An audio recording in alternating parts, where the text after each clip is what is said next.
Back from the dead, boys and girls. 1 minute dead, and now alive again. How exciting is that? I'm still recovering from my dreadful illness, darlings, and I thought it was necessary to come and say hello. Hello!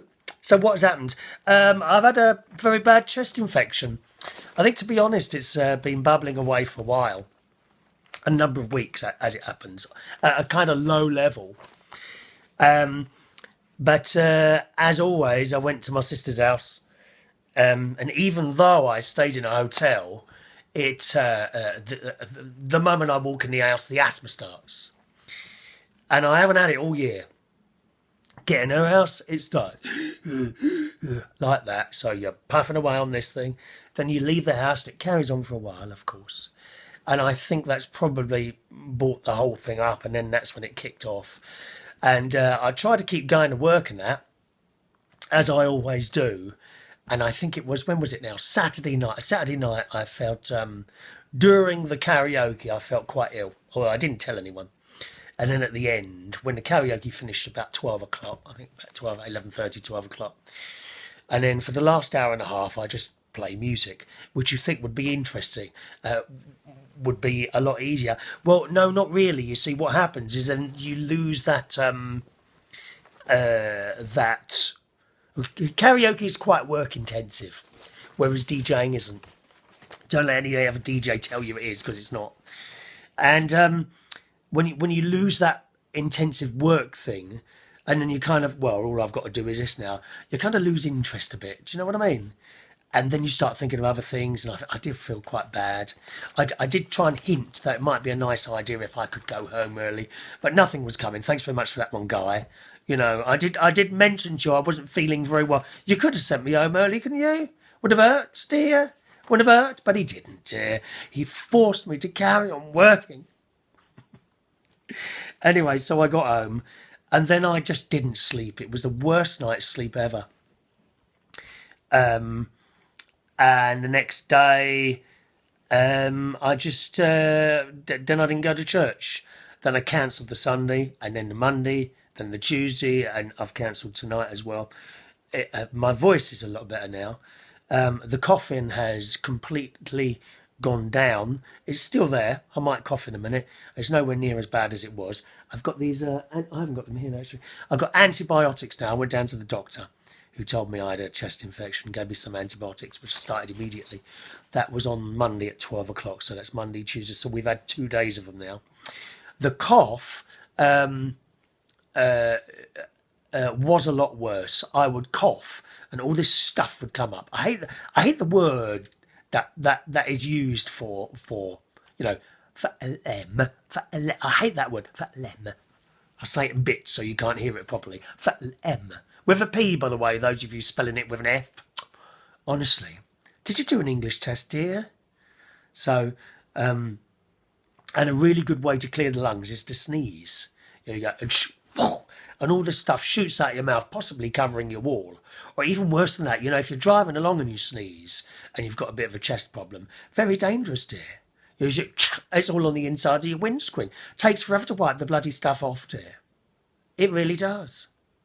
Anyway, so that's a lot better now.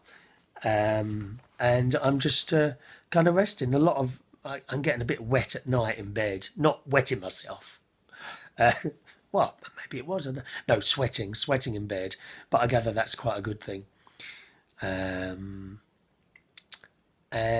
not much energy. Okay, so that's what I've been doing. And really, all I've been doing is sitting here on my lovely settee, watching loads of television programmes, which have included some wonderful, wonderful period costume dramas at the moment.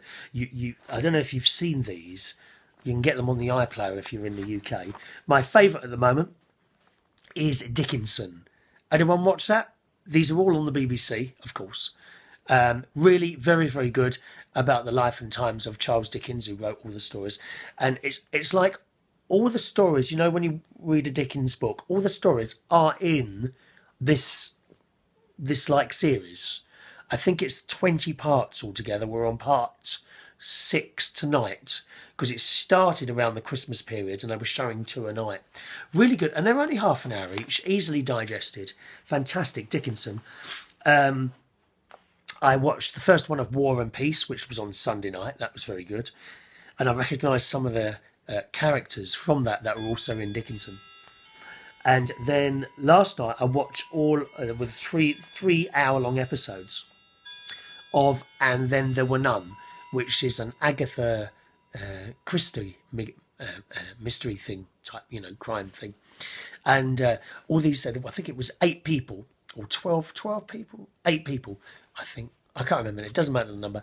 And they were all invited to a small island in Scotland where they all have to, they think they're going for some sort of holiday or friendship thing, and they're not. And they're all in this room eating, and then on the speakers comes on an announcement saying that, pay attention please, you will all hear on murder charges, and then it starts listing through the murder charges of the people coming through the speakers. It's fantastic. And one by one, they're killed. One by one, they're killed. And right at the very end, it reveals the person who's been killing them all, which I'm not going to tell you. And it's really very, very good. So again, one for you to watch on the iPlayer, and then the one on from Agatha Christie. A little bit of comedy stuff. I've been watching sort of old comedy things like The Good Life, bit of Dad's Army, that sort of thing. Now, I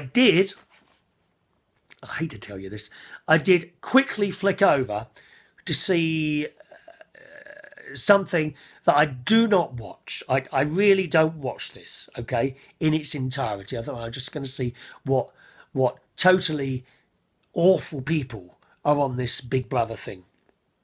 I had a quick look over there, and I mean, they really are awful. There's some really ugly people in that. Not just ugly in features, ugly in character as well. And you just know it's going to be awful. And there's these people are outside are baying for it. And how can you sit there and watch a programme where people rip people apart? There was a similar thing on the other night, actually. I was in bed, actually. And I'm flicking around and I caught the end of that dinner programme, which I really don't like, that dinner programme where dinner dates... I can't remember what it's called now. And anyway, you go round to someone's house, right? They make you dinner and then you criticise them privately. Why would anyone want to go on that? I've known a couple of people that have gone on that. Why would you put yourself through that? I don't get it. Just to be on the telly. No one needs to do that anymore. Just do your own videos or YouTube channels like I do. Well, why would you want to do that? Anyway. So, this woman had won, and this bloke said basically that she was a really horrible person and to get out of his house immediately. And I thought that I didn't see what went on in it because I don't watch it. Just at the end, and I thought, well, if she has done something, well, good on you for telling her. I wouldn't want people like that in my house. If you was to come to my house and I was to make you dinner, which is very unlikely, I might have an open day here, a little bit like the Queen has, I may have an open day here when my garden is fully in flower and, we'll have minimal entrance. We'll have to charge an entrance fee, of course, for charity. What charity? Well, I mean, I don't know. I'll probably make up some sort of charity like they all do. Register the number and keep the money for myself. Oh no, I know what to do. I'll register a charity, get one of those numbers, and then I'll become the person in charge. What's that called? Not the manager. Is it the CEO? I'll become the CEO of the charity and pay myself £200,000 a year, like some of them do, and they think that's okay. They think that's okay to be running, I don't know, raw Save the Budgie charity, and I'm in charge, and I'm going to pay myself £200,000 a year. It's wrong. Isn't it wrong, isn't it? I do put into some charities, that the church I go to does charities, and that they make it quite abundantly clear that every penny you put in goes to do whatever the cause is. Whereas some of these things are just like businesses. And for every pound you put in, you might get 15p actually goes to the cause. The rest is swallowed up in administration. Well, surely they can find people to do it for nothing. Wouldn't you? If you were doing charity?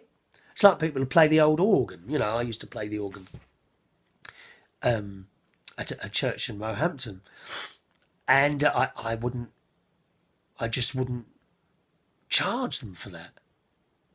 I think that's wrong. But there you go, you know, each and every one to themselves. How did we get onto blooming charities, dear? I've gone right off the... What were we just talking about? What were we just talking... Oh, I've lost the plot now. It doesn't matter. Oh, yes. So we'll have an open day here, you know, minimal charge to come in the door and sort of go around my gardens. For a small, very, very small additional fee, what I can do is afternoon tea as well. And we'll get Ronnie and his boyfriend to come round here and serve you tea. You know, Ronnie's boyfriend dresses very nicely. Andy, his name is. Here's a quick picture of him.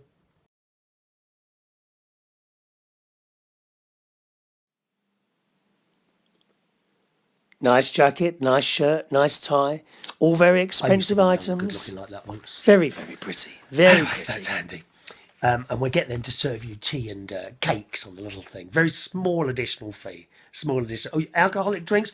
Oh, no, we'll have to charge the full price. No, I don't have a licence for alcohol here. So you're going to have to bring your own, which you can leave in the fridge. Add a small additional charge. And there's a toilet that if you want to leave use the toilet, that's fine as well. Small additional charge for that. And with toilet paper, small additional charge for that as well, my darlings. Okay. So make sure you bring a few quid for you, just in case you want any of the extras, or you just want to walk around the garden. That's just a one-off small fee on the door. Very, very acceptable fee. So I did have a look at this Big Brother thing. Just awful people in there, horrible characters. Really ugly, except for two stunning lads who are in there. But they're not. Those boys are half mouthy. There's one lad, he's a model, tattoos everywhere. Oh, dear me! But I immediately felt a lot better. Immediately, and there's some blonde lad in there, and they're both like 6 foot tall. And he's really, really mouthy. Told him that he was open to get with a few girls in there. That's all I'm saying. It's all I'm saying. It's a clean show. It's all I'm saying. And the pair of them look like they're going to be trouble. So that's a little bit Big Brother there. Okay. I'll probably have a little look now and again to see if there's any rowing or anything going on like that. But I certainly don't watch it in its entirety. I know a lot of people, they stay up all night and watch the entire thing at night and that. You know, I'd rather put a Barry Manilow video on, to be honest.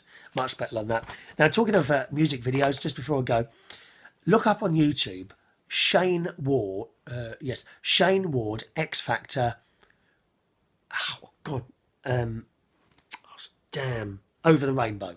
Shane Ward, X Factor, Over the Rainbow. It is the best performance of Over the Rainbow I've ever heard. Absolutely fantastic. It's quite a few years old now, but it is on the YouTube. Okay, so I'm going to sit here for another night, and I'll see how I go tomorrow.